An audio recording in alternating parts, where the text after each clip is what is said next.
Doy la más cordial bienvenida a Conversaciones Desastrosas, este pequeño espacio que hemos creado para conversar los temas que dicen relación con nuestro proceso constituyente, con nuestra nueva constitución y con nuestra sociedad. Si finalmente estamos hablando de nuestra sociedad aquí, aquella que formamos todos y todas y que evidentemente estamos repensándola en estos tiempos. Y hoy día justamente vamos a hablar de sociedad, vamos a hablar de cuidado, vamos a hablar de niños, niñas y adolescentes, vamos a hablar de las violencias, pero en una óptica justamente de nuestro proceso constituyente. Y para eso tengo hoy día el tremendo honor de entrevistar, conversar a la psicóloga Vinca Jackson, con quien hemos conversado en otras oportunidades y que además para transparencia de nuestro público, aquellos que nos escuchan somos amigas, así es que también transparentarlo. Vinca, ¿cómo estás? Bien, Paulina, contenta de encontrarnos acá. Traemos un largo recorrido, así que qué bueno transparentar eso también, con orgullo además, de muchos años. Yo admiro mucho tu pega, así que me encanta estar aquí en esta conversación. Bueno, Vinca está en este momento en Estados Unidos, así es que estamos ahí entre que ella estornuda por la primavera, bueno, acá nosotros ya empezando a sentir frío, pero nos une la necesidad de analizar nuestra sociedad. Vinca, tú como psicóloga y además que has trabajado mucho el tema de niños, niñas, adolescentes, has trabajado mucho el tema del cuidado y además particularmente lo que ha sido los abusos sexuales infantiles. Partamos hablando de la importancia del cuidado de la salud mental en nuestra sociedad en general y en particular en este momento que estamos viviendo, particular por la pandemia, particular post-estallido y particular también porque estamos en un proceso constituyente y además próximos a celebrar otras elecciones políticas en nuestro país. ¿Cuál es esta importancia y qué mensaje tú primero mandarías a nuestra sociedad? Cuidar este proceso, cuidarlo. Me gustaría mucho, como primero que nada, definir esta palabra que voy a repetir 3.500 veces durante esta conversación, pero que tiene que ver con el cuidar o con el cuidado y que dice relación con todas las acciones que sostienen la vida, le permiten calidad, salud, bienestar y le permiten repararla cuando ha sido dañada también. Y es cuidar todo aquello que sostiene también la vida, es decir, el medio ambiente, los vínculos, la democracia, las instituciones. O sea, el cuidado como concepto es bien inclusivo, no solo de las acciones que tienen que ver con el sostén de la vida humana, sino con los mundos que a su vez nos sostienen a nosotros. Por lo tanto, esto de la Constitución es vital. O sea, yo creo que un sueño y un deseo y a esta altura una urgencia, el poder como meterse en la redacción de la nueva Constitución desde este paradigma, porque todo lo que tú señalabas al comienzo, las violencias, el abuso sexual infantil, lo que tiene que ver con el cuidado de niños, niñas y adolescentes, hemos de alguna manera tolerado o desarrollado un cierto cuero duro como sociedad para, no para las noticias terribles, porque ahí como que reaccionamos y todos se sienten muy condolidos y luego vuelta a lo mismo, pero como para la continuidad de la pobreza, de la precariedad de los niños, del silencio de los niños, de no consultarlos básicamente nada, por último la opinión. O sea, si no va a haber en una constitución participantes adolescentes, que cada constituyente tuviera el deber no solo moral, sino establecido, procedimental, puesto en algún protocolo en algún lado de que debe estar sumando a la conversación a los niños, niñas y adolescentes.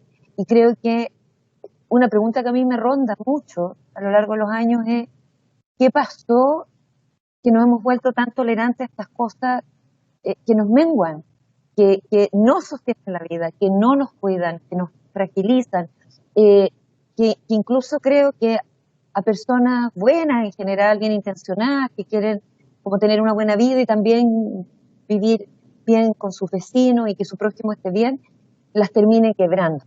Entonces, yo miro el proceso constituyente, yo obviamente no soy abogada, pero de una manera muy minimalista, en el sentido de que ojalá haya una serie de preceptos y principios, no una constitución de 800 páginas, que vayan como evolucionando con nosotros en el tiempo, pero que sean digeridos, pensados, discutidos de este paradigma del cuidado, y donde constantemente los constituyentes se vayan preguntando, ya, esto que estamos proponiendo, ¿cuida?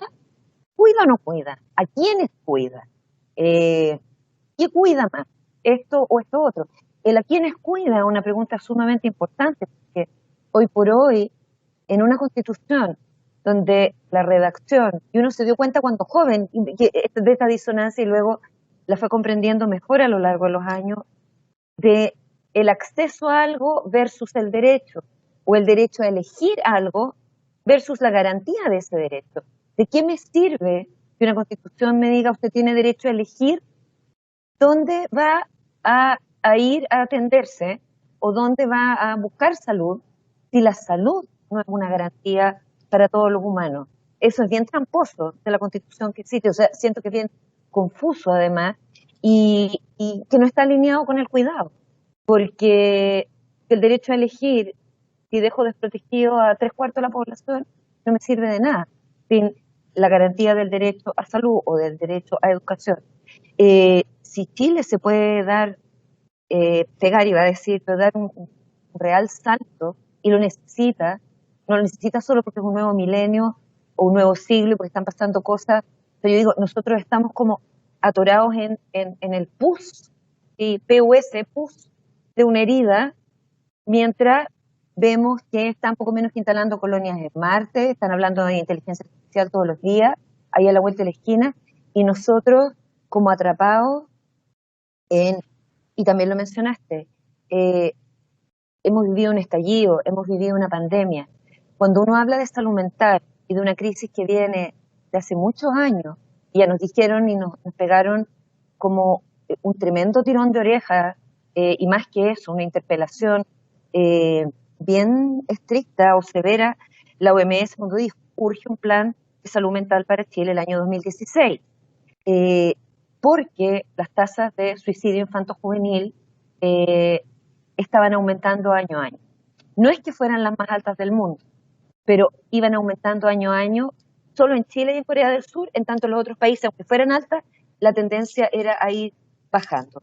Hemos visto cómo el suicidio ha aumentado, los índices de depresión, etcétera. De esto se ha hablado mucho, pero creo que no se ha hablado lo suficiente del trauma, porque de alguna manera también nos hemos vuelto súper tolerantes, como en el fondo tenemos la crisis de salud mental y tenemos que hacer cosas por la ley de salud mental y todo.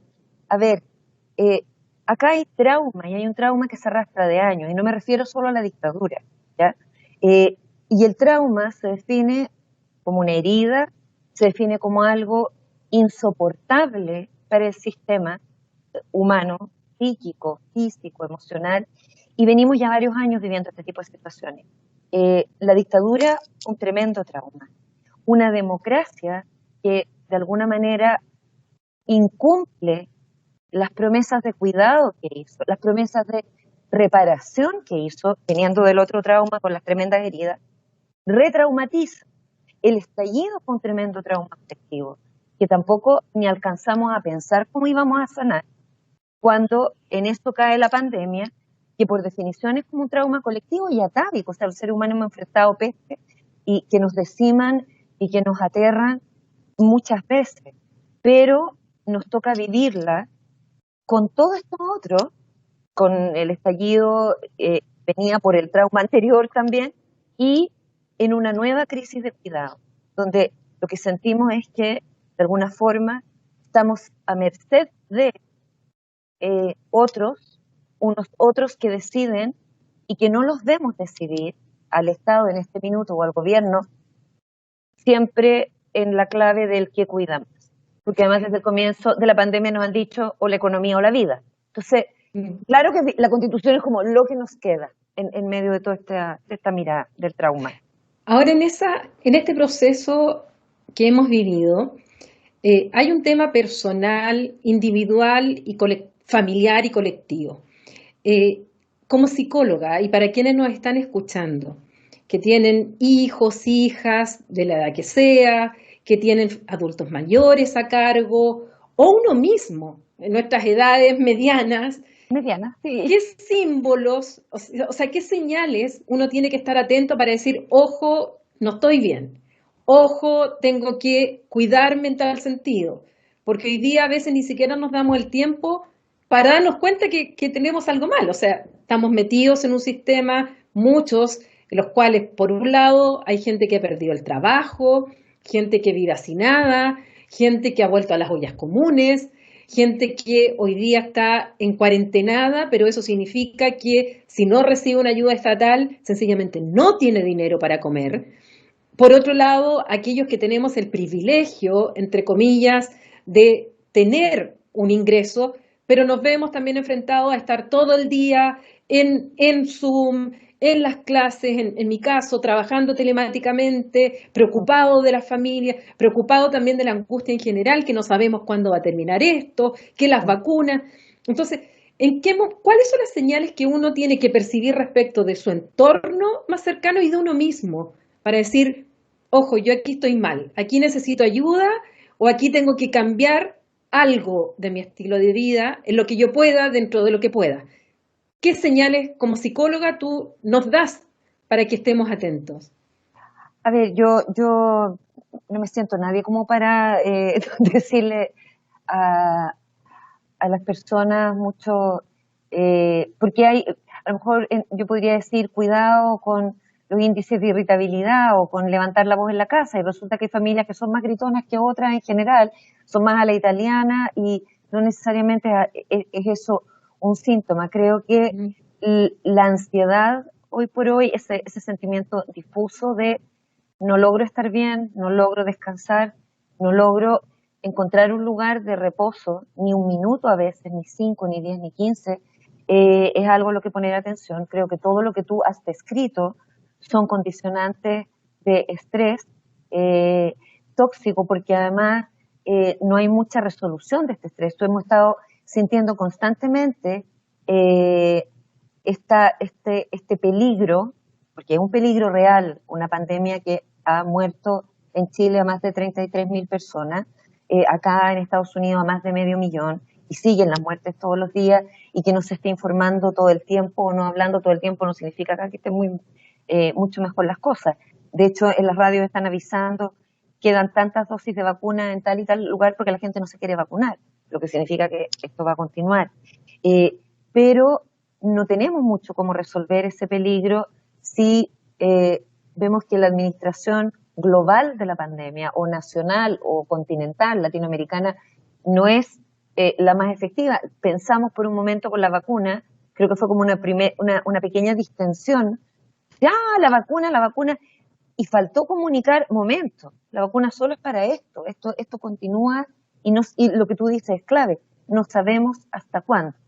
Yo el otro día decía que creo que hay dos cosas que en medio de la ansiedad que todos de una u otra manera podemos sentir en una situación que a todos de una u otra manera nos afecta, incluso a los negacionistas, aunque digan, no, a mí me da lo mismo, igual, esto está en el aire, esto está ahí, es por una parte aceptar o decirse uno a sí mismo, está bien no estar bien, es normal no estar bien, es normal hoy, o está bien sentirme triste, sentirme ansioso, sentirme enojado a veces, sentir que no doy más, que el cuero no me alcanza, está bien, está ok, porque una vez que uno no está constantemente como en la culpa de cómo puedo estar así, si hay gente que está mucho peor, cómo puedo estar así si tengo hijos a los que cuidar, cómo me puedo dar un minuto de llanto si tengo a padres ancianos que dependen de mí, o mi pareja que tiene una enfermedad de base, etcétera.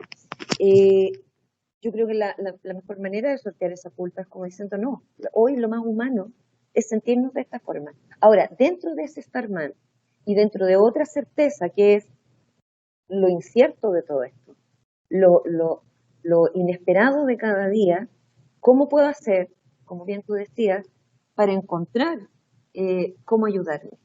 Y creo que una fuente de resiliencia, eh, fuera de la gratitud que uno pueda tener, seguir incluso viva en este momento, pero que una fuente de resiliencia bien importante es eh, lo comunitario, lo social, el no perder los vínculos, ¿ya? Eh, lo que hemos insistido desde el comienzo de la pandemia, si es por WhatsApp, si es dejando una notita tirada por debajo de la puerta a alguien, eso. Si es desde la ayuda y la solidaridad que unos con otros podamos tener, y no hablo solo de las urgencias mayores como alimento y agua, y hay 500 ollas comunes o más, porque van creciendo, y eso requiere aportes todas las semanas, porque si no, hay niños, niñas, adolescentes y sus familias que no comen. Vinca, hablando un poco de los cuidados, y estamos hablando de los cuidados personales, individuales, de las sensaciones, pero pensemos también en los gobernantes, en los responsables de la toma de decisión. Pues nosotros tenemos autoridades y vamos a tener también a 155 personas que van a tener la tremenda, tremenda responsabilidad de dictar esta nueva constitución.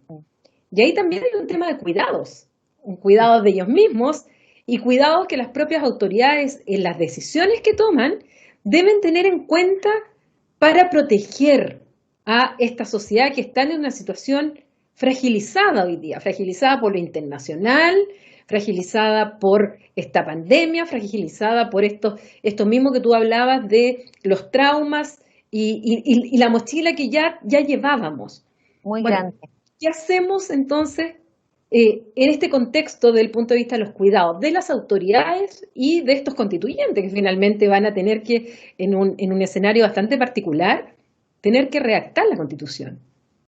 Van a tener que ser un ejemplo también de cuidado de sí mismo y de cuidado del proceso. A mí, y lo hemos conversado antes, a mí me preocupó mucho en un minuto sentir que estábamos haciendo este tremendo esfuerzo en pandemia, con todo lo que eso significa, de levantar un, un- un- una convención constituyente, de redactar una nueva constitución, eh, y de cuánto tiempo iba a demorar eso, y de qué recursos humanos y materiales se iban a destinar ahí, cuando eh, no tenemos camas en este minuto, por ejemplo, cuando ya llevamos un año y las ollas comunes siguen aumentando y sigue habiendo lugares donde la comida y el agua del día siguiente no se sabe si va a estar, y lo que hablábamos hace un rato atrás, cuando las personas no saben si van a poder tener para eh, no solo comer, para pagar el arriendo, para comprar remedios, y no hablo solo de COVID, o sea, la salud o las situaciones que afectan a la salud son mucho más diversas, y son mucho más vastas, y, y en medio de todo esto, destinar un año o 2 años, entonces tiene que ser un proceso tremendamente responsable, donde los constituyentes, sí, el autocuidado primero para que puedan estar presentes en cada discusión y no perderse, y también para hacer de este proceso lo más eficiente y representativo que se pueda hacer. Y representativo no basta con la votación del apruebo en octubre pasado, o lo que vayan a ser las votaciones que obtengan los distintos aspirantes ahora en mayo. Representativo es estar constantemente en una línea de escucha a la raíz, con las comunidades o los distritos a los que tú, eh, por los cuales postulaste, y lo que es en general también el país, porque tampoco voy a poder estar escuchando solo a mi distrito sin una mirada más holística de lo que ocurre en toda la nación. No puedo pensar solo en los niños, niñas y adolescentes de la capital, o solo los del norte sin pensar en los del sur. Además, nosotros somos un país bien diverso. Entonces, por esto que hablamos de dentro de lo minimalista que puede hacer una constitución, que sus preceptos, su articulado, tenga la ductilidad para servir a una población que vive en muy diversas geografías, condiciones, comunidades, etcétera. Creo que los constituyentes no pueden olvidar, ni las autoridades tampoco, y lo han olvidado bastante, que veníamos con esta mochila, y que las heridas que no se sanan, que no se cicatrizan bien, generan infecciones mayores, terminan corroyendo la piel o los huesos, terminan gangrenando a cuerpos, ya, necrosando. O sea, digo, ¿cómo estas cosas que no nos hace falta ser médico para saberlas?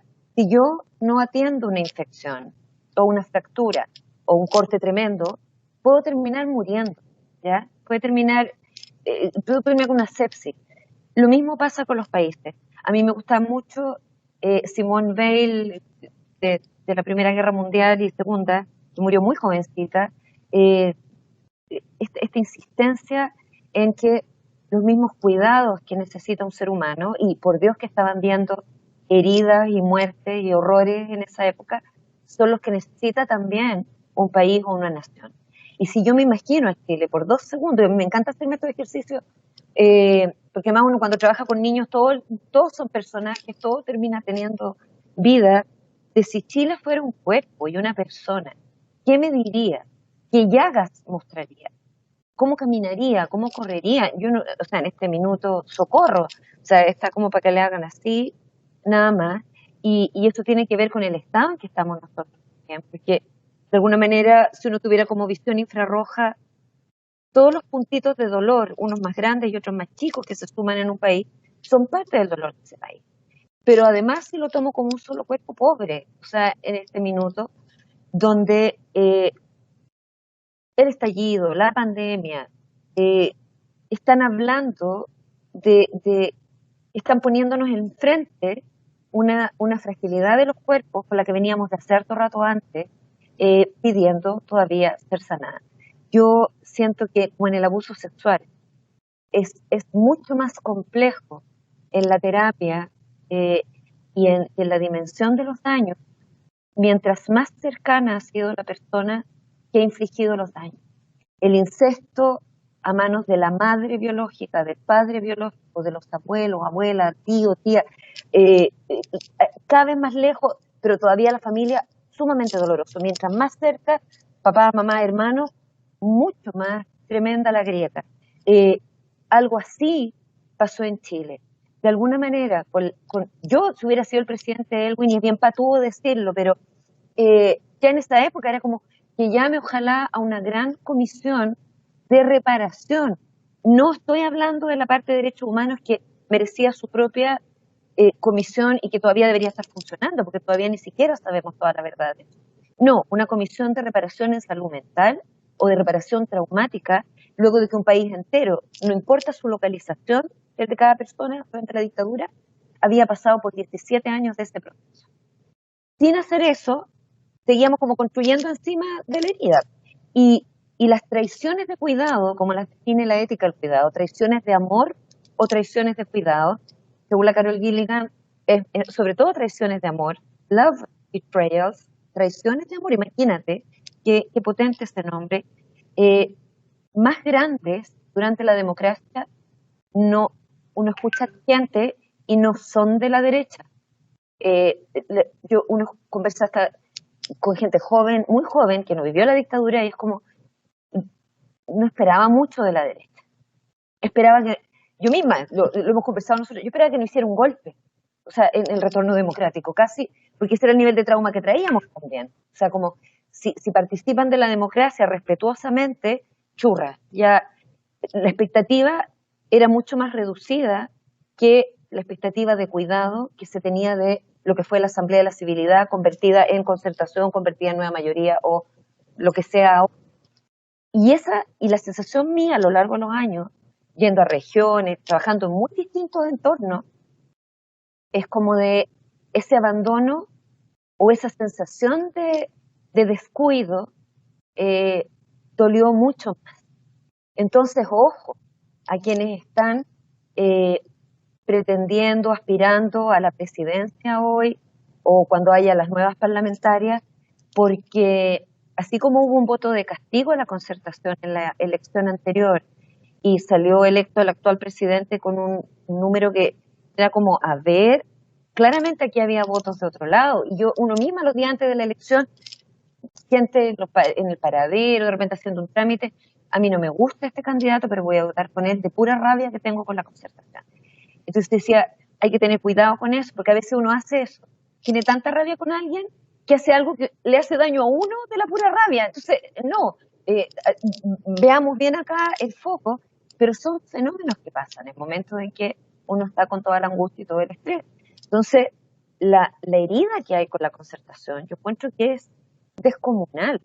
Y creo, yo no soy política ni nada, yo observo. La única cuestión que yo sé hacer desde muy chica y que es parte como de esto extraño que uno dice, yo agradezco, incluso aunque la experiencia del abuso haya sido horrible, agradezco la capacidad de observación que desarrollé estando siempre en alerta, así como todas las antenas. Entonces he observado harto, harto, harto, y, y ¿qué veo ahora? Veo candidatos que como que no logran llegar, eh, aun cuando a lo mejor tengan muy buena intención y un discurso muy sincero o muy bien intencionado, como que pues está esa herida del abandono y de la traición de cuidado, eh, que es como ni chicha ni chancho, me pasa, que no hay un perdón, porque por último, dice ya, ok, pidamos perdón, pero perdón de verdad. O sea, ¿sabes qué? En realidad, la excusa de de la opción de derecha en el Congreso, o que no nos dejaron gobernar, o que no nos dejaron avanzar más rápido, se agotó hace mucho. En realidad nosotros sí pudimos haber hecho, ¿ya? Y si no, y si los senadores designados en su momento, o los senadores de derecha nos saboteaban, a lo mejor debimos haber buscado otras alternativas para todavía más enfáticamente haber logrado los cambios que hacía falta. ¿La embarramos en qué? Estuvimos metidos en los directorios de las FP, de las ISAPRES, de esto, de lo otro. Sí, estuvo mal, claro que estuvo mal. Fueron cuestiones que fueron eh, levantadas ilegítimamente en dictadura, mientras moría, desaparecía, perseguían a gente, eh, o sea, donde no había congreso, nada. Es como, ahora ustedes tienen una FP, ¿qué vas a hacer? Y ahora este es el sistema de salud, un ISAPRE, allá. O sea, ¿qué más ilegítimo que el contexto y la forma? Y como que todo terminó validado y encima todo entrando y saliendo del Congreso y a los directorios y todo. Entonces yo me acordaba de este monito, que hay una viñeta acá, es como un árbol precioso, la democracia, y un castor abajo, mascando el tronco, un castorcito, corrupción, tal cual. Pidamos perdón, hagamos mea culpa, eh, pero de verdad. Y eh, también, por otro lado, por eso digo ni chicha ni chancho, no es ni el perdón ni esto otro que voy a describir, y por último decir sí, pero con todo esto, y aún a pesar de todo eso, y porque somos humanos y descubrimos que era harto más falible y teníamos muchas más contradicciones de las que creíamos, en fin, pero hicimos esto, esto y esto y esto bien, ¿ya? O sea, hicimos bien, no sé, Chile crece contigo, hicimos el auge, hicimos aquí, hicimos allá, o sea, sí, tenemos toda esta lista de pecados, ambientales, humanos, el derecho a salud, etcétera, pero también hicimos todo y esto de esfuerzo. Ahora, como el sticker de los demócratas acá para las elecciones, que era como, sí, en realidad no somos tan fantásticos, pero los otros están locos. A propósito de cuando venía la elección de Biden-Trump, entonces como, incluso este video de Settle for Biden, ¿te acuerdas? Que era como, ya, conformémonos con Biden, pero que lo otro es un terror. Ya, por último, o sea, sincerémoslo así, conformémonos por ahora, porque con todo el trauma que traemos, con todas estas heridas, con toda la polarización, con todas las violencias, que no son solo las violencias físicas, concretas, humanas, de pérdidas humanas, o de destrucción que tú hayas visto. Hay violencias estructurales, hay violencias simbólicas todos los días. Con todo esto, es tanto lo que tenemos que hacer que ya, conformémonos con esto, o sea, ya vamos a tratar de hacer lo mejor posible nosotros, pero yo francamente, me da pena decirlo y también me genera contradicciones, yo estoy súper agradecida de la ley de imprescriptibilidad del abuso sexual infantil.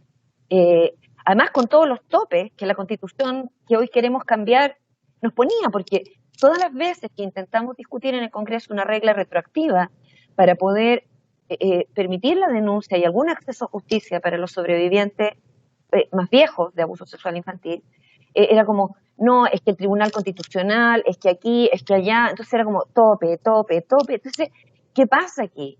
O sea, está bien que una constitución demarque como los límites de convivencia y de cómo vamos a dirimir diferencias o realizar ciertas deliberaciones, pero esto es cruel. O sea, era como, esto es algo que de verdad es por el servicio del cuidado, y era como, no, no, no. Pero la ley salió, fue una tremenda, fue un logro histórico. O sea, en todos los países, también cuando me llaman de otros países para ayudar en el proceso, como, oh, lo que ustedes hicieron, Chile, qué increíble. Y luego yo veo todo lo que ha pasado después, el estallido, la pandemia, y me duele el corazón. Pienso, otro gobierno de derecha, no puede. O sea, y no tiene que ver solo con una cuestión ideológica o filosófica, no, o sea, no más, porque desde un cuerpo que reconoce lo que cuida más y lo que cuida menos, y lo que tiene el mayor potencial de daño o peligro y lo que tiene menos, claramente esto tiene más. Entonces, no.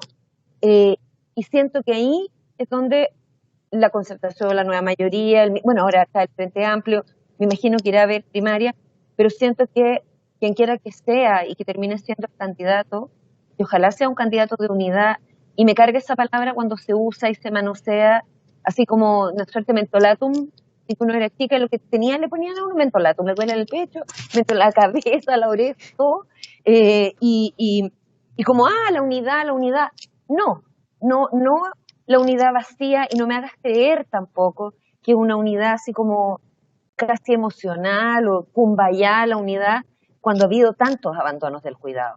Pero sí en esto, si se trata de cuidar el futuro de la gente, de un país, de la misma democracia inclusive, que anda ahí también patuleca, ya, me voy a unir contigo, aunque me caigas pésimo, aunque te guarde rencor incluso, aunque no quiera nada de nada, pero porque hay algo mucho más importante que cuidar y que proteger. O sea, hay que lograr un cambio de una constitución que realmente dé garantías de cuidado a quien quiera que sea. Y hay que cuidar esta democracia que yo la veo, o sea, cuando miro todo lo que ha pasado, cuando veo una carta de las Fuerzas Armadas como la de hace pocos días, por este tema de la parodia, cuando veo lo que hace el presidente ayer yendo al TC, y uno no entiende nada. Entonces, ¿cómo? Debe haber ido al TC al primer retiro, entonces hizo cosas inconstitucionales 2 veces y ahora va a alegar, entonces no debería ser el mismo. A ver, yo soy una ignorante en materia de ley, siempre a ti te estoy molestando, a mi hija la firma, a la Verónica Undurraga, o sea, todas las cosas, y es como, ring, ¿y cómo es esto? Explíquenme, por favor. Pero igual uno va viendo cosas y dice, esto claramente no cuida la democracia, no me cuida a mí, ni a mi hija, ni a ti, ni al futuro, ni a las nuevas generaciones, ni nada. ¿Qué cuida más? Una constitución que la corte con el Estado subsidiario, que se engarce desde como una lógica, un marco de cuidados y de derechos humanos garantizados, no libres de elegir, ¿ya? Porque no es el supermercado la cuestión, es una constitución, y ojalá el que efectivamente se genere una unidad que nos permita ir aún a regañadientes, como vamos a ir muchos, porque tú sabes, yo he ido como 2 veces a regañadientes ya, así, ya, pero no importa, o sea, sí importa, pero a votar por quien quiera que sea el próximo presidente o presidenta, para lo que yo siento que es casi otro periodo de transición, porque ha sido mucho el daño, y espero que ese presidente o presidenta haga lo que debió haber hecho don Patricio Aylwin al volver a la democracia, y cree de inmediato alguna, a ver, no hablo de un ministerio de la salud mental, ni de la ley de la salud mental, no, una comisión o un consejo o una entidad dedicada al tema de reparación de trauma, como se ha asumido en otros países de forma prioritaria. Lituania, yo he dado el ejemplo y transmitido con Lituania todo el año pasado, y todos los alumnos de magíster y de seminario y de todo, yo creo que están hasta aquí con Lituania ya, pero Lituania en plena pandemia dijo, ¿sabéis qué? El trauma histórico con el que cargamos es tan grande, nos ha debilitado tanto, tenemos altísimas tasas de suicidio, de depresión, de alcoholismo, de drogadicción. La tasa migratoria de nuevas generaciones es para llorar. O sea, crecen, se titulan, se van. porque hay una cuestión que además atrapa a las nuevas generaciones. Lituania, del lado de quién me pongo en cada discusión sobre el pasado que tienen. ¿Y qué es lo que pasa con Lituania? Que tienen un pasado de porquería, porque es como, ya, primero los zares rusos, ya la pura miseria. Luego la Primera Guerra Mundial, más miseria. Luego los bolcheviques, horror. Luego el Holocausto, llegan los nazis, echan a los bolcheviques, pero la masacre y media también. O sea, era como masacre tras masacre real de quemar gente viva, destollar gente, dispararles en la calle, los campos de concentración. O sea, horrible. Termina la Segunda Guerra Mundial, vuelven los bolcheviques, o vuelven los soviets, perdón. Y métale no sé cuántos años de comunismo bajo la regla soviética, con toda la represión, persecución, muerte y violación de derechos humanos que eso también implicó. O sea, y llegan al año 90, tú dices, ¿cómo un país resiste tanto desastre, tanto cataclismo sobre sí? Y ya, y parte en la democracia al mismo tiempo que nosotros.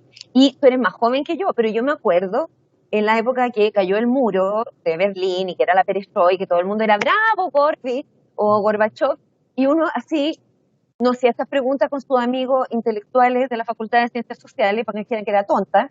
Pero sí, ¿cuál es el plan B de Gorbachev? Porque francamente es súper lindo disolver todo esto y razonable en un mundo que tiene reglas capitalistas de funcionamiento, no puede ser una isla eternamente. O sea, era como, ya, pero ¿y ahora qué sigue? ¿Qué va a pasar con, y tú sabes más de esas cosas, con los conflictos étnicos, de los países distintos, las religiones distintas? O sea, ¿y cuál es el plan de contención cuando esto, y no había mucho para ese plan de contención, y bueno, y todo el conflicto que vivió la Unión Soviética, pero Lituania hicieron como esta cadena humana de como 2 millones de personas, que no sé si te acuerdas, que cantaron por la paz, y fue precioso. Y luego tú te enteras que durante 30 años lo han pasado pésimo, y la depresión, y el suicidio, y con índices económicos no malos para la Unión Europea, o sea, como que iba creciendo Lituania así, pip, pip, pip, pip, y aún así, en marzo del año pasado, con la pandemia así rampante en Europa, se paran y dicen, no, ¿sabes qué? Mientras no sanemos esto, nos vamos a seguir debilitando. ¿Y qué hicieron? Llamaron a una gran asamblea como de reparación del trauma. De hecho, invitaron gente de afuera, gente de la Unión Europea, expertos de Lituania mismo, etcétera. Porque lo que pasa es que además, en todos estos cambios de periodo histórico que yo te iba contando en Lituania, unos por salvarse, otros porque odiaban a los otros, bueno, como sea, medio mundo terminó delatando a medio mundo y entregando al otro por salvar a su hijo o a su familia. Luego llegaron los aliados, que tampoco te atrevías a quejarte contra los aliados, pero los aliados también dejaron la escoba. Entonces, era como, todos estaban atravesados por la herida. Entonces, bueno, llamaron a varios expertos, entre ellos Simón Vesely, un gran psiquiatra de trauma, y se juntaron varios días a armar como un plan de reparación, que implicaba varias cosas, temas del discurso, temas de la cultura, temas de la acción municipal, comunitaria, temas de la educación, clave, y no basta como con decir una educación que no sea, no al olvido, ¿ya? No al negacionismo. No, iba mucho más que eso, porque es mucho más complejo. O sea, si cuando tienes a tantas personas de una población enredadas en esto, no, tu familia delató a los vecinos de acá, y los nietos, y los bisnietos, y los tataranietos, heredando estas historias, hay que hacer un trabajo enorme sobre la falibilidad del ser humano, qué posibilidad de perdón hay, ni una, cuáles son los límites acá de lo inexpiable, cómo dentro de esos límites, de lo que es inexpiable e imperdonable, tenemos que seguir construyéndonos como sociedad. ¿Qué pasa con los niños? ¿Los tocamos o no los tocamos? O sea, ¿son intocables o no tocables? ¿O cuán tocables son? En el sentido de cómo transmitimos esto. ¿En kinder van a estar dibujando cuadros del Holocausto o de la represión soviética? ¿O vamos a esperar un poco? ¿Vamos a tener otras discusiones antes? ¿Quiénes van a acompañar esas discusiones? ¿Cómo lo vamos a hacer a nivel de los medios? O sea, es un plan igual ambicioso, pero igual realizable en un país relativamente pequeño. Chile tampoco, un país tremendo, somos 18 millones o 20 millones de personas versus 100, 300, 500. Tiene tanto, Chile podría vivir harto bien con los recursos que tiene, siendo un país, si las élites en nuestro país no fueran tan compulsivamente codiciosas. Diamela Eltic lo definió muy bien, o sea, hay como una suerte de mal de Diógenes que uno lo ve como a nivel mundial. Entonces tú dices, ve estos millonarios, ¿cuántos miles de millones de dólares más necesitan? ¿Ya? O sea, porque acá hicieron un cálculo hace poco, yo no sé si lo viste por ahí, que era como ya, si a todos los mega multimillonarios les dejabas 1.000 billones de dólares, cada billón de dólares son 1.000 millones. Igual era como que tenían para vivir, no sé, hasta no sé cuántos siglos más, casi con casa, segunda vivienda en Marte, Venus, Júpiter, Neptuno, no sé, y quitándoles todo lo demás. Y vivían igual bien. Entonces, uno ve y dice, no es falta de recursos naturales, pese a todo el daño que le hemos hecho a la Tierra, podríamos hacer esfuerzos por repararla. No es falta de dinero, o sea, hay cantidades de dinero que son inimaginables físicamente, matemáticamente, incluso, así como de, ya voy a hacer una ecuación y operaciones numéricas con estos miles de billones no me caben en ninguna pizarra, ¿cachai? Así que está como toda la carretera que tengo allá al frente escribiendo el dictado. ¿Por qué no podemos vivir mejor? ¿Cómo hacemos con eso? Ahora, eso es parte de también las condiciones traumáticas de este momento. Y yo leía a un gringo hace poco, un cabro joven, que decía, ¿cuándo vamos a reconocer el mucho abuso que hemos recibido? O sea, porque lo hablaba no solo desde la ignominia, la injusticia, ¿cómo es posible que toleremos este nivel de desigualdad? O sea, ¿cómo nos hemos vuelto tan indolentes e indiferentes que toleramos todo esto? No, era como, ¿cuándo vamos a cachar que esto es una montonera de abusos? Y que frente a otros abusos reaccionamos y pedimos cambios de legislación y hacemos marcha, todo. Y este como gran abuso, como que sigue pasando piola. Y cuanto más bullying, porque en el fondo es una forma de acoso sistemático, destinado a minarte, humillarte, lo que decía Fernando Paulsen el otro día, te rechazo, te rechazo, te rechazo. Entonces, como este mensaje de te desprecio, y esas sí son dos preguntas vitales para la Constitución. Una, ¿nos vamos a poner finalmente de acuerdo en Chile en que todas las vidas valen lo mismo? Porque yo siento que esa pregunta no está saltada. Y a mí me genera harta contradicción como el catolicismo o el evangelismo, todas las religiones que sean, porque todas tienen por ahí algún mandamiento como de no matarás, amarás al prójimo, no le harás daño al otro en el fondo. Bueno, ¿qué es esto? O sea, ¿cómo, cómo, cómo leo todos esos mandamientos, supuestamente de buena convivencia además, a la luz de si usted no tiene plata para atenderse o para atender a su niño, pucha, se puede morir, ¿qué le voy a hacer? Como este señor que ayer decía, oye, si permiten el tercer retiro vamos a tener que subir los sueldos. ¿Pero qué es eso? ¿Te estará escuchando? O sea, a eso quería apuntarte, porque escuchándote, me acuerdo que en noviembre, en octubre, noviembre, diciembre del 2019, cuando empezó el estallido, los medios de comunicación, todos se centraron en las causas del estallido y empezaron a hacer grandes conversatorios y a invitar a la reflexión, los mea culpa, y vimos algunos que dijeron, bueno, vamos a subir el sueldo de nuestros trabajadores porque en realidad tomamos conciencia que efectivamente hay un tema de desigualdad en nuestro país, escuchamos a autoridades, a políticos. O sea, yo me acuerdo haber escuchado una serie de reportajes, entrevistas, análisis, diálogos, donde estábamos todos ahí diciendo, sí, sí, en realidad esto no lo vimos venir, pero ahí estaba, ahí estaba, ahí estaba. Viene la pandemia, esto se duerme y se vuelve, por muchos de aquellos que daban este discurso, a lo mismo. exacto. Y hoy día estamos escuchando frases casi iguales ¿Sí? a las frases que escuchamos antes del 18 de octubre. Y yo me pregunto, ¿cuán sincero fue toda esa esa catarsis colectiva que vivimos durante 2, 3 meses, cuán sincera era eso de vamos a cambiar esto, vamos a escuchar a la gente, vamos a cambiar nuestro sistema y cuánto también hay de verdadera conciencia de que somos una sociedad terriblemente desigual y terriblemente con un trato muy discriminatorio. Porque cuando uno ha vivido en otros países en los cuales tienen estado de bienestar, en los cuales hay, yo misma contaba en un momento respecto al colegio, a cómo funcionan los colegios en Chile, cómo funciona la salud en Chile, cómo funciona...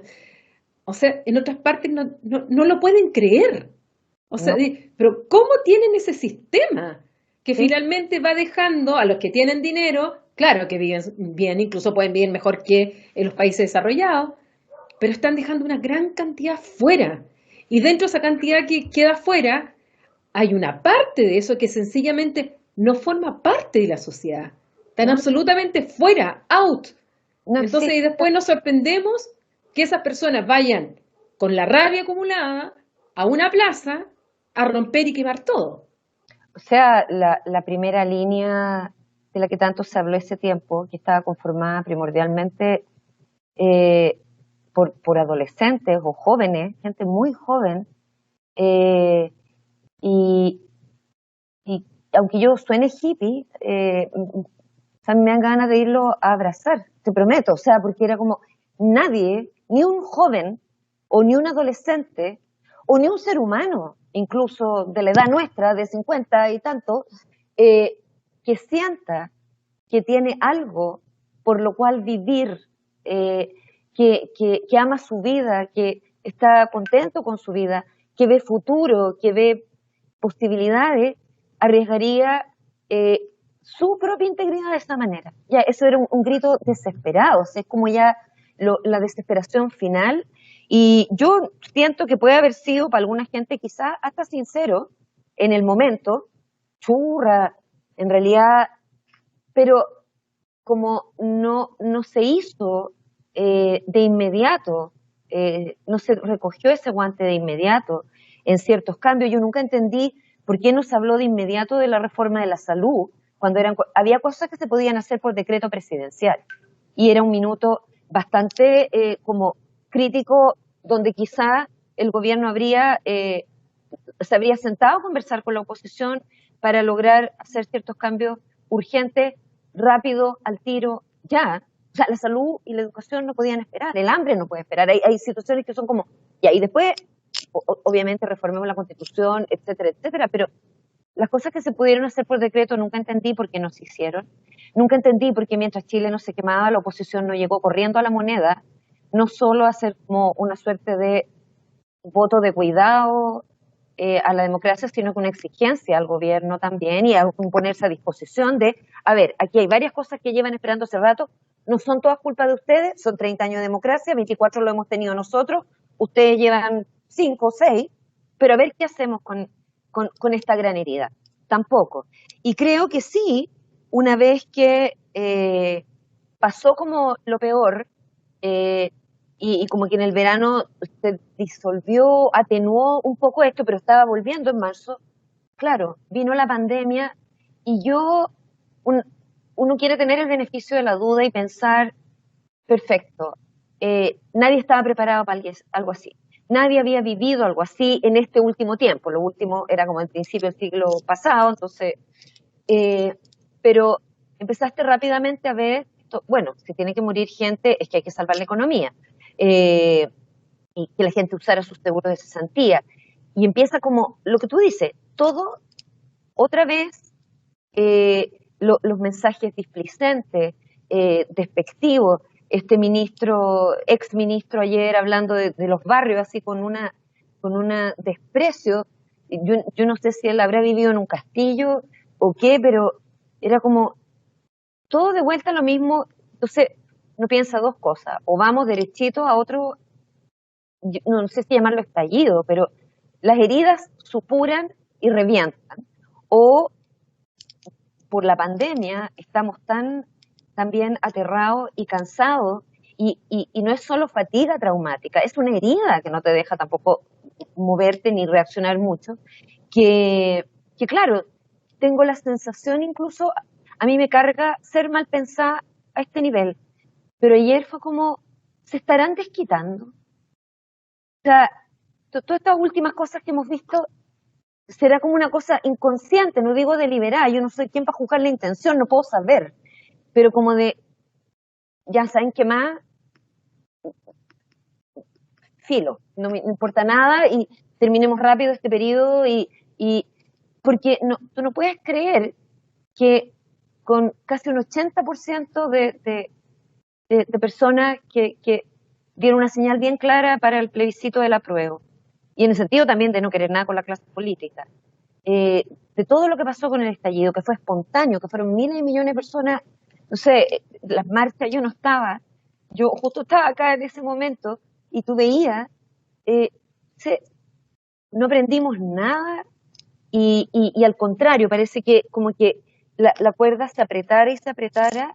eh, eh, yo no los conozco y entonces no tengo ninguna emoción ni afecto, me da lo mismo, pero yo escucho a personas como el señor Sutil o el señor Larroulé y yo siento miedo en mi cuerpo, miedo, así, y siento que se me para las antenas y digo, acá me tengo que cuidar, es como una cuestión súper mamífera, porque no viene con nada en lo que pueda conectar humanamente. Entonces, cuando dicen los niveles de desconexión son totales, sí, no son solo de la realidad, no son solo de lo que cuesta la vida. Hay una desconexión que incluso yo la siento casi como de especie. O sea, el otro no ve en nosotros o en sus prójimos alguien que sangra igual, que tiene la misma piel, su hijo de 10 años o 12 o 14 no lo ve igual al hijo de 14 años de otra persona que se puede estar muriendo porque no tiene plata para un tratamiento, no lo ve igual.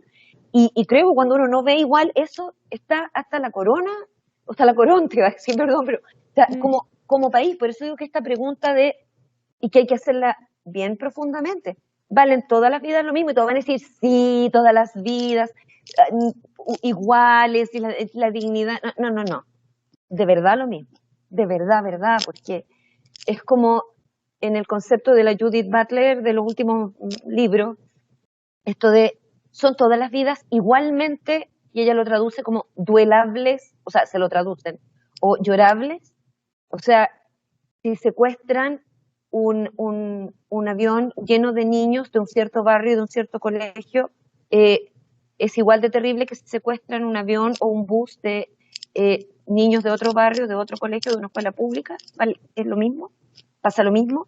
Si secuestran a la hija del presidente, es tan importante como que secuestren a la hija de mi vecino, vamos a hacer igual de esfuerzo. Estoy hablando de casos bien extremos, ya el secuestro no es una cuestión muy normal, o sea, no es nada de normal, no es algo que se recurra mucho en Chile, pero, o sea, si se muere el hijo de alguien con todos los tratamientos, y si se muere el hijo de alguien que no pudo acceder a los tratamientos, ¿nos sentimos realmente mal por eso? Lo que está pasando en el Sename, de verdad, vemos como que me podría afectar a mí, porque yo creo que esto de los 6 degrees of separation, que tanto se habla, que todos los humanos estamos conectados, que en Chile además son como 1,5, y ya nos conocemos Sí. como todos, eh, en algún momento, yo cuando fue el estallido, yo veía como que iban subiendo las protestas, y dije, van a llegar a Providencia, Las Condes, la dehesa, bueno, como tiene que ser, o sea, porque si esto es un reproche y un grito desesperado, bueno, tendría que como que irradiarlo todo. Eh, Espero que no se repita algo así, pero siento que todavía no son todas las vidas igualmente duelables y llorables. Siento que no nos hemos puesto de acuerdo en eso. Siento que la primera dama, no sé si habrá sido, algunos dicen que fue como orquestado, otros que fue como que se le chisporroteó o se filtró, pero esto que dice de, a lo mejor con una candidez que nadie le perdona, pero parece que vamos realmente a tener que compartir los privilegios, como realmente preguntar, creo que es una pregunta que se la tendría que hacer mucha gente, y que y como que yo invitaría tanto a los constituyentes como a quien vea este programa a hacérsela, porque uno se pilla que a lo mejor nos creemos súper generosos y súper peace and love y todo, y cuando te dice, ya, ok, no tengo muchos privilegios, pero los que tengo, ya, 10 privilegios. Estoy dispuesto a que no sean 10, sino que sean 4, con tal de que muchas otras personas más que en este minuto no tienen, o sea, derechos, ¿cachai? No tienen acceso a, no, no, no, no tienen el mejor tratamiento, no llegan a la mejor salud de la que disponemos como humanidad, además, porque somos súper creativos como humanidad. ¿Estoy dispuesto? Sí, estamos todos súper dispuestos. Ya, ok. Pero realmente dispuesto. O sea que si llamas al doctor, no te va a demorar 4 días o 2 semanas en conseguir una hora. Te puedes demorar 3 meses. Mientras todo se va ordenando para que sea para todos igual. Porque yo también que he vivido acá, entiendo lo que tú dices. Uno ve lo que paga de impuestos. Yo veía lo que pagamos de impuestos cada año y era como, ¡ah! Más Chile, más Chile, ¡oh! Pero tú veías el colegio público al que iba tu hija y era como, no importa, quítenme más impuestos, ¿cachai? O sea, como, ¿dónde está el formulario para poner más? Porque eh, tan bien cuidada la estructura y distintos colegios, o sea, y el amor que había puesto ahí, no sé, ahora acá la salud no, ¿fijáis? O sea, ya después de jubilado, pero entonces, o ves los caminos, los pueblos más derruidos, el camino, sí, sí, está bien, cuando tú no ves eso, eh, ni tienes como una sensación de estoy aportando, estamos todos aportándonos al bien de todos, yo creo que perdimos como un poco eso en Chile.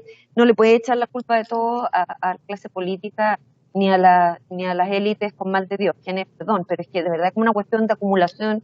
Tú dices cuándo para y cuándo la distribución deja de ser en Chile como el verso del Nicanor Parra. Hay 2 panes, usted come 2, yo ningún promedio 1. No, eso no puede ser. No, no tengo todas las respuestas para eso, pero creo que sí. Hay un autoexamen también que tenga yo 10, 7, 4, 3. ¿Cuánto estoy dispuesto por el bien común también? Porque y no hay que sentirse mal si uno se pilla haciendo como medio, igual me cuesta un poco, ¿cachai? Igual parece que es más difícil de lo que creía, porque nos llevan lavando el cerebro muchos años. O sea, por lo menos yo alcancé como a recibir información de un estado de bienestar por mi abuelo y por un par de profes en el colegio que les podría haber costado la pega si descubrían de las cosas que estaban hablando. Nada terrible, o sea, como podemos estar bien todos, pero en plena dictadura. Pero durante años era como tu mérito, tu nota, tu carrera, tus logros, tú aquí, tú allá, y machaca eso en tu país, en el planeta, en la tele, en la serie cómica, en la serie de monitos, en las películas, o sea, años de años, eh, termina como enquistándose una cuestión que a lo mejor incluso es súper propia de la especie. O sea, yo miro en el bosque y de repente, no sé, pues hay unos pajaritos más. Llegan otros pajaritos y es como, nosotros ya estábamos aquí. Y no es que sean pajaritos de otro país ni nada, o sea, como, a lo mejor somos territoriales, a lo mejor tenemos esto de como, y tengo que cuidar a los míos primero, pero no puede ser cuidar a los míos hasta que un montón de otros niños se mueran. Para mí es muy fácil, si lo veo en código de adulto, a lo mejor me cuesta más que si lo veo en código de niño, porque todos los niños nacen con el mismo potencial, el suyo, que sea de sus capacidades, de sus talentos, de poder llegar a tener una vida vivible y buena. Y entonces, ¿quién define que unos cuantos no y unos cuantos sí? ¿Y cuánto en estos 6 degrees of separation, o 1,5 en Chile, te podría tocar a ti? Como lo de las protestas, porque van llegando a todos lados. ¿Y cuándo puede ser mi hijo el que no atiendan? ¿Cuándo puedo ser yo misma la que muera de indigente? Porque, no sé, pues a distintas edades, a lo mejor los jóvenes se sienten súper invencibles, o desde ciertos lugares de la sociedad hay sensaciones de más invencibilidad o de invulnerabilidad, y en realidad somos súper vulnerables.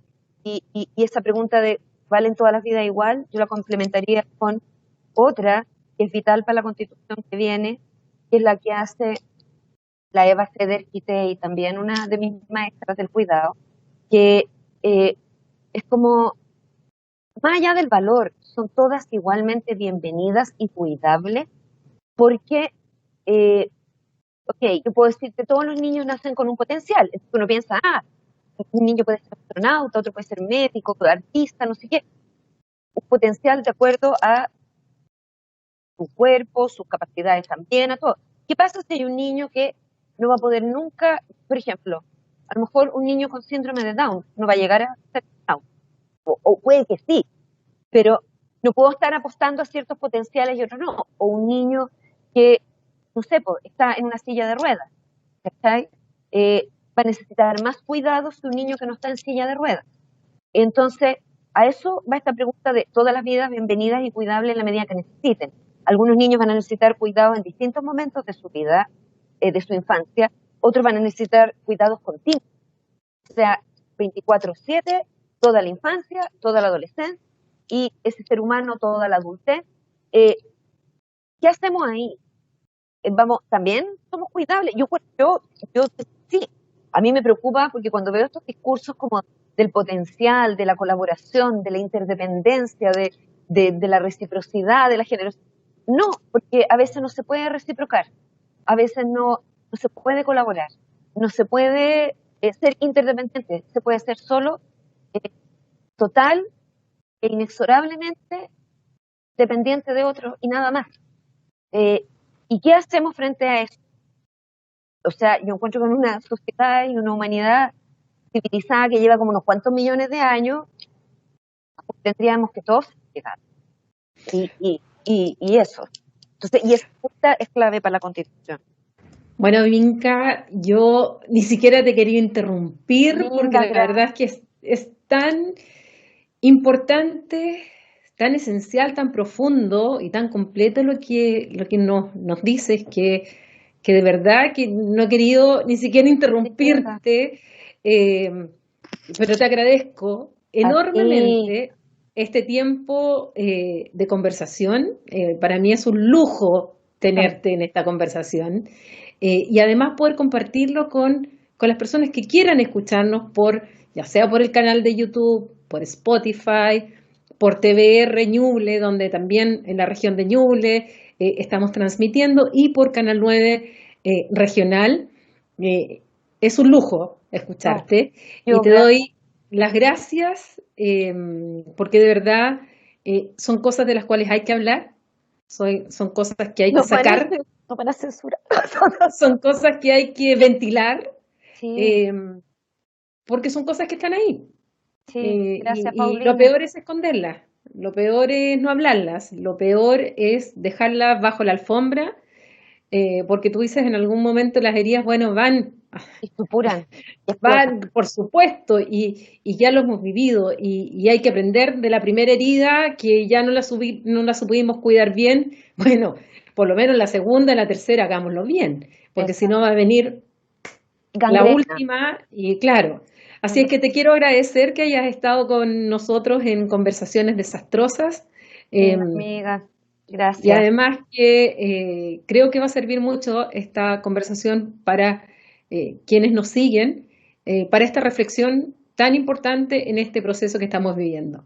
Gracias, Paulina. Y pedirle a los constituyentes, por favor, las nuevas generaciones, escúchenlas. En los países en que los niños, niñas y adolescentes participan de consejos municipales, de los propios colegios, en sus escuelas, en el barrio, que organizan a los más grandes. O sea, las nuevas, a ver, las nuevas generaciones tienen mucho que aportar.